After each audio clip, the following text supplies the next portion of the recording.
સ્વાગત છે તમારું મારી આ યુટ્યુબ ચેનલ કૃષિ માહિતી કેન્દ્રમાં. હવામાનની અપડેટ જોઈએ તો અત્યારે મોટે ભાગે હવામાન સૂકું છે. કોઈ વરસાદી સિસ્ટમ અત્યારે સક્રિય નથી, પરંતુ થોડું ઝાકરનો રાઉન્ડ આવશે અને આગામી 18 તારીખ સુધી આવું નવું હવામાન રહે, એટલે મોસમનું કામ કરવા માટે પણ અનુકૂળ હવામાન છે. 18 તારીખ પછી એક વેસ્ટર્ન ડિસ્ટર્બન્સ, એક 23 તારીખે વેસ્ટર્ન ડિસ્ટર્બન્સ આવી શકે અને એમાં પણ હજી આઘું છે, એટલે કંઈ સચોટ આગાહી થાય નહીં, પણ થોડી શક્યતા ખરી કે વરસાદ કદાચ સૌરાષ્ટ્ર અને ગુજરાતના ભાગોમાં છૂટા છવાયા ઝાપટા પડે.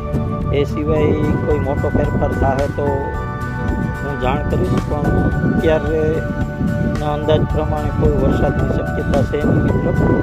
એટલે શાંતિથી મોસમનું કામ કરી લેવું અને થોડો વોઇસમાં ઝાકરનો રાઉન્ડ આવશે. બસ થેન્ક યુ. મારી ચેનલને સબસ્ક્રાઈબ કરો, કૃષિ માહિતી કેન્દ્ર, અને વિડીયોને લાઈક કરો, શેર કરો.